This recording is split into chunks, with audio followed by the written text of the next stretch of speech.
Leer nos conecta con otras realidades e ideas, nos incentiva a desarrollar nuestro pensamiento crítico y nos relaja. En Lecturas Violetas queremos que te motives a conocer nuevas perspectivas, que le pongas sustento teórico a tu feminismo, pero por sobre todo, que comiences a alzar la voz. Soy Sofía Calvo y te invito a abrir una nueva página.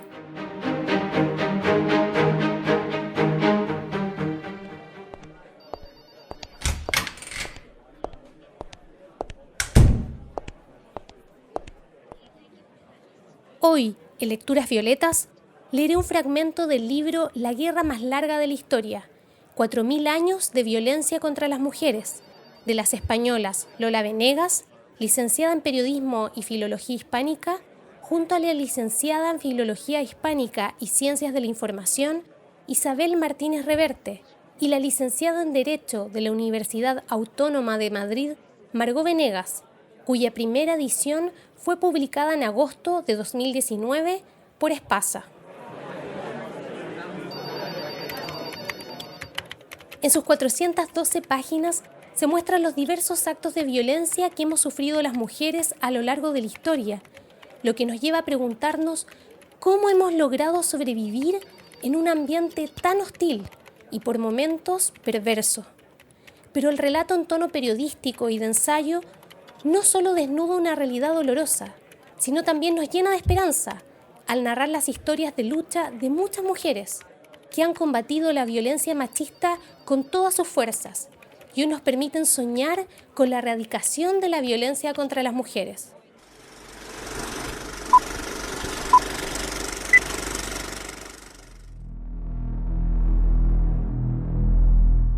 Hoy leeré desde la página 197 a la 205, correspondiente al subtítulo Violación, leyes que no defienden a las mujeres, del capítulo Violencia física y sexual.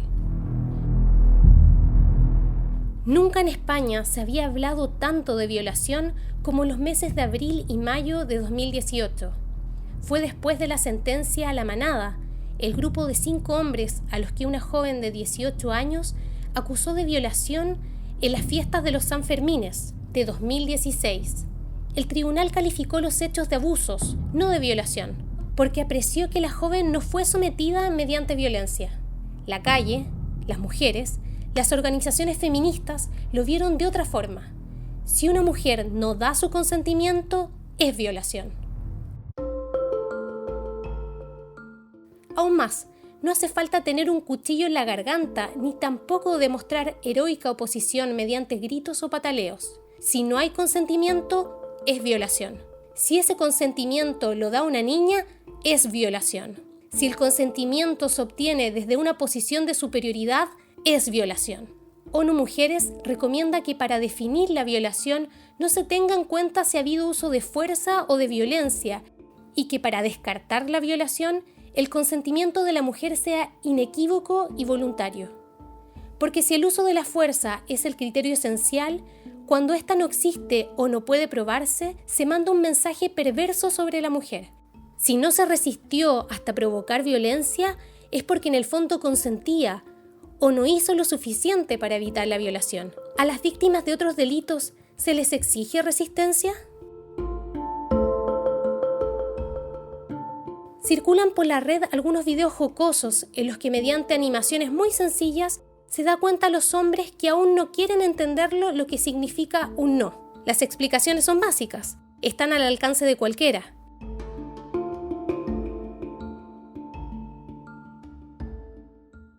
Y si dicen, no gracias, entonces no hagas la taza de té en lo absoluto, simplemente no le hagas té. No obligues a tomar té, no te enojes porque no quieren té, simplemente no quieren té, ¿ok? Te podrían decir, ya, qué rico, y cuando el té llega, ya no tienen ganas de tomar té. Seguramente puede ser molesto ya que te has tomado el tiempo de hacer un té, pero no puedes obligar a nadie a tomarse el té. Querían té y ahora no quieren té. Hay personas que cambian de opinión, desde que uno calienta el agua, saca la bolsa y la sirve. Y está bien que las personas cambien de opinión, y aún así no tienes el derecho de obligarlos a que se lo tomen. ¿Hace falta explicar obviedades semejantes? Al parecer sí, porque este tipo de videos dan respuesta a una leyenda según la cual, cuando una mujer dice no, en realidad está queriendo decir sí. Sí a cualquier manoseo, a cualquier invasión, incluyendo la violación. A estas leyendas, tan convincentes para algunos hombres, responden precisamente campañas como no es no. Sobre los violadores, Virginie Despentes hace una interesante reflexión. La autora de Teoría King Kong, que fue violada cuando tenía 17 años, llama la atención sobre el hecho de que un violador casi nunca se reconoce como tal. Dirán que estaba borracha, o que era una puta, o que hacía como que no quería, pero sí ha ocurrido es que en realidad la chica consentía. Nunca lo llamarán por su nombre, dice Despentes. Nunca utilizarán la palabra para describir lo que han hecho, porque los hombres, claro está, condenan la violación. Lo que ellos practican es otra cosa. Ante estas reflexiones, cabe preguntarse, ¿no estará esta forma de percibir la violación contaminando todo el sistema, incluido el judicial? ¿Con coacción o simple miedo? ¿Con imposibilidad de escapar o decisión de no resistirse? ¿Con violencia o sin consentimiento expreso y voluntario? Para las mujeres, al menos, todas son violaciones. Un tío al que acababa de conocer me violó en su casa. En milésimas de segundo supe que pasaba algo. La cara de él se había transformado por completo. Lo que antes era amable y sonriente se convirtió en duro y amenazante. No sé cuántas veces le dije que quería irme. Puede que no muchas, para que no se pusiera más agresivo. Cuando vi que se acercaba a la puerta de entrada, daba la vuelta a la cerradura y se guardaba las llaves en el bolsillo, supe que yo iba a sufrir y que acaso podía morir de una manera horrible. Entonces decidí dejarme hacer. No denuncié a aquel tío que me violó. Ni siquiera se lo conté a nadie. Hoy lo haría. De esto hace más de 20 años. El testimonio es de Ruth Toledano, periodista, en el diario.es en noviembre de 2017. Según la encuesta de la Agencia de los Derechos Fundamentales de la Unión Europea, más de 9 millones de mujeres del continente han sido violadas. Según UNICEF, 120 millones de niñas en el mundo han sufrido relaciones sexuales forzadas. En 2015 se denunciaron 80.000 violaciones en Europa. En términos absolutos, en Inglaterra y Gales se denunciaron el mayor número de violaciones, 35.800, seguidas a distancia por Francia, 13.000, Alemania, 7.000 y Suecia, 5.500 denuncias. Pero esa cifra solo refleja las denuncias, no la situación real. Y las denuncias tienen mucho que ver con la actitud de la sociedad frente a las violaciones y también con el apoyo que reciben quienes denuncian. No ayuda que las víctimas se conviertan en culpables de salir solas, de volver tarde a casa, de vestirse según cómo, de beber alcohol, etc. Ni que se dude de su palabra. La actitud de la sociedad ante las violaciones ha sido bien descrita por las encuestas. En la realizada por la Delegación del Gobierno para la Violencia de Género en 2018, un 17,1% de las mujeres y un 20,6% de los hombres están de acuerdo en distintos grados con la afirmación de que, si una mujer viste de forma provocativa, no debería sorprenderse si un hombre intenta forzarla a tener relaciones sexuales. También es alto el porcentaje de quienes piensan que si una mujer es violada estando borracha, es culpable por haber perdido el control. El 15,7% de las mujeres y el 15% de los hombres muestran algún grado de acuerdo con esa afirmación. Más llamativo es el porcentaje de acuerdo con la afirmación de que el alcohol es a menudo el causante de que un hombre viole a una mujer. Un 50% de los hombres y un 45,6% de las mujeres manifiestan estar de acuerdo. En este tipo de respuestas se olvida que en una violación el único culpable es el violador. Respecto a la credibilidad de las agredidas, la misma encuesta señala que el 22% de los hombres y el 22,8% de las mujeres están de acuerdo en distintos grados con la afirmación de que una mujer que haya tenido muchas parejas sexuales tiene menos credibilidad si denuncia una agresión sexual. La percepción social influye en las denuncias. Esto es particularmente visible en España, donde en 2015 se registraron solo 2,6 denuncias por cada 100.000 habitantes, ocupando uno de los puestos más bajos de la tabla. Según Eurostat, en Inglaterra y Gales, por ejemplo, la tasa de denuncias fue de 62,07, Conviene tener cuidado con estas cifras y no extrapolarlas a porcentajes de violaciones. Una mayor tasa de denuncias refleja también una mayor conciencia y mayor respaldo social a las mujeres que denuncian. La primera dificultad surge a la hora de definir qué es violación. Y la cuestión es relevante en dos sentidos. Primero, porque afecta a las víctimas y a sus agresores. Segundo, porque modifica las estadísticas. Como señala la encuesta de FRA, en una serie de países de la Unión Europea no se exige el uso de la fuerza física para que se considere que existe una violación. Si todos los países no considerasen exigibles el empleo de la fuerza, el porcentaje de violaciones en la Unión Europea se incrementaría de forma significativa. Con los datos disponibles, el Ministerio del Interior de España contabilizó 1.249 violaciones en 2016. Solo representan una pequeña parte, porque la mayoría de las violaciones no se denuncian y porque las que sí se denuncian solo se considera violación cuando queda demostrado el uso de la fuerza o coacción contra la víctima. En Estados Unidos, más de un 14% de las mujeres han sido violadas, lo que representa un total de 17 millones desde 1998, según estimaciones de la organización RAINN. En China, poco entusiasta en ofrecer datos, los últimos oficiales cifraban las violaciones en 2005 en aproximadamente 15.000, pero otras fuentes han duplicado esa magnitud. Las leyes internacionales sobre el delito de violación incorporan casuísticas y excepciones que no tienen equivalencia en otros crímenes. Parece que a los legisladores de algunos países les ha costado cierto esfuerzo que los violadores sean condenados sin más excusas o atenuantes.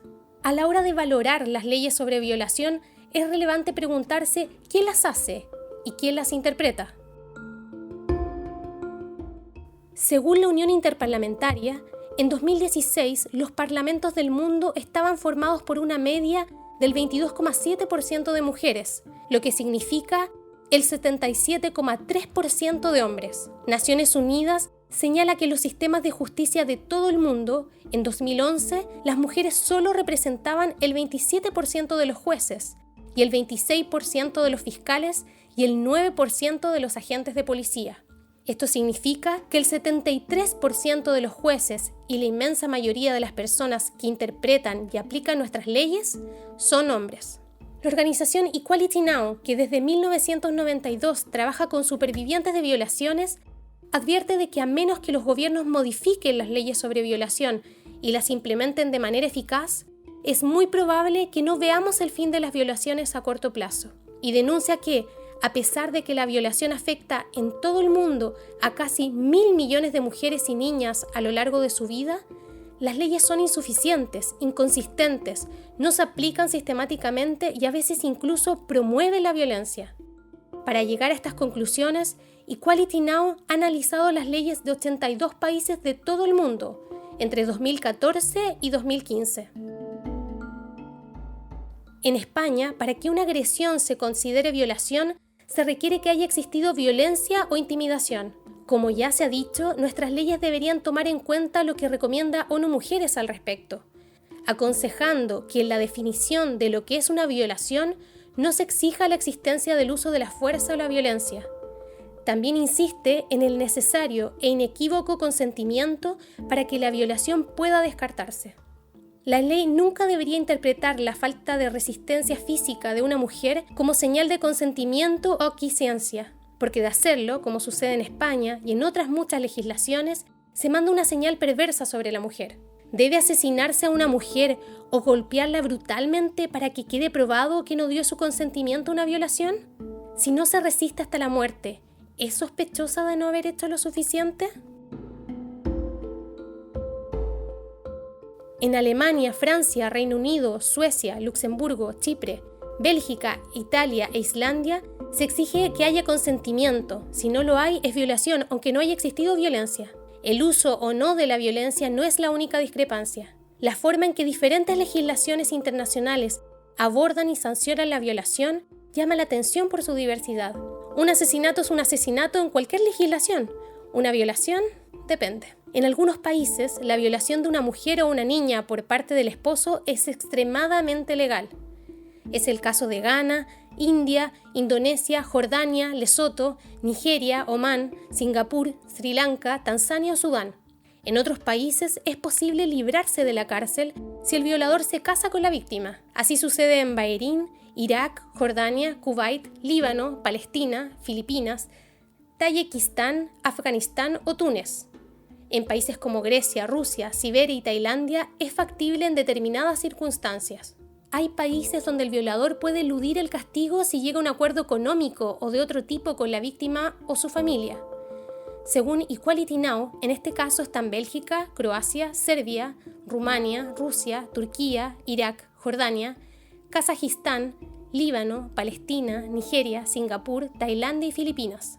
En al menos 15 legislaciones de las analizadas se considera la violación una cuestión moral. En las jurisdicciones de Afganistán, Bélgica, China, India, Indonesia, Jordania, Luxemburgo, Países Bajos, Nigeria, Pakistán, Palestina, Perú, Singapur, Taiwán y Yemen, términos sexistas como humillación, indignación, honor, modestia, castidad o moralidad se utilizan en las disposiciones legales sobre la violación. Esa terminología perpetúa el ciclo de violencia y discriminación. En algunos países como Indonesia, pagar por tener sexo con una menor acarrea sanciones mucho más bajas que otras formas de violación. Equality Now hace hincapié también en cómo en determinadas legislaciones se exige que las mujeres aporten testigos y se sometan a penosas pruebas forenses para demostrar la violación. Líbano, Malawi, Pakistán, Panamá, Perú, Yemen. Otras, caso de Bolivia, Luxemburgo, Marruecos o España, permiten que el criterio del juez reduzca las penas, para lo que a veces se considera relevante el modo de vida de la mujer. Y otras no tienen en cuenta que en situaciones de vulnerabilidad o de dependencias extremas, el concepto consentimiento no es procedente. Aunque haya consentimiento, es violación si la mujer es menor de 16 años como en España y otros países europeos, pero también menor de solo 12 años en países como Filipinas o Sudáfrica. No es no. Con el eslogan No es no, millones de mujeres han exigido en los últimos meses de 2017 y en 2018 que se ponga fin a la epidemia de las agresiones sexuales, pero también que se castiguen a los violadores, se defienda y se apoye a las víctimas, no se cuestione su forma de vida y se cambien las leyes que culpabilizan a la mujer.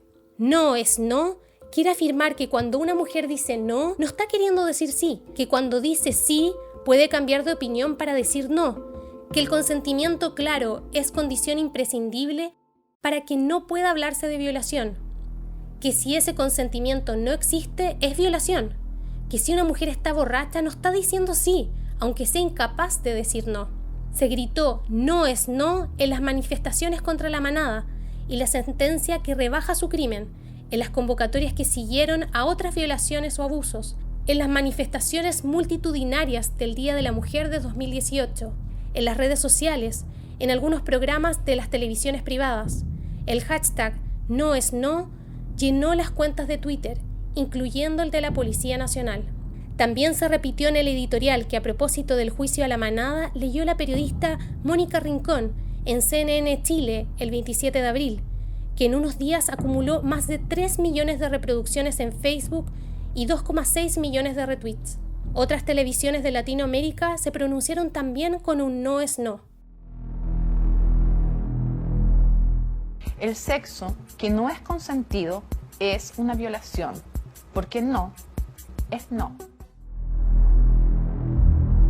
Las campañas No es No han formado parte de los actos de fiestas populares como los Sanfermines, las del Pilar en Zaragoza o las Fallas de Valencia. En estas celebraciones multitudinarias se ha insistido en que la fiesta no es excusa para que los hombres manoseen a las mujeres, ni para levantarles las camisetas, y también para recordarles que no pueden escudarse en el consumo de alcohol para justificar una barra libre con los cuerpos de las mujeres.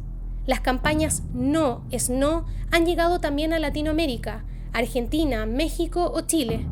En este último, multitudinarias manifestaciones de mujeres, algunas con el torso desnudo, recorrieron en la primavera de 2018 las calles de Santiago. Estudiantes de institutos y universidades tomaron los centros para denunciar los abusos sexuales en el ámbito académico y reclamar una educación no sexista en los manuales. En los manuales y en las clases, donde, según las alumnas, son frecuentes los comentarios machistas de los profesores. cerca de 20 facultades fueron ocupadas y muchas más se sumaron a los paros.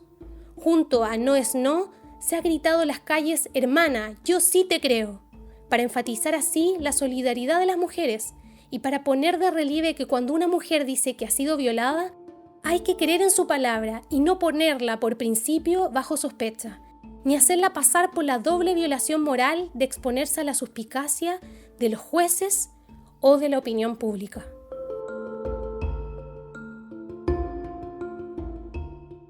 Si quieres seguir leyendo este libro, lo puedes encontrar en sus versiones papel y libro digital en un solo clic.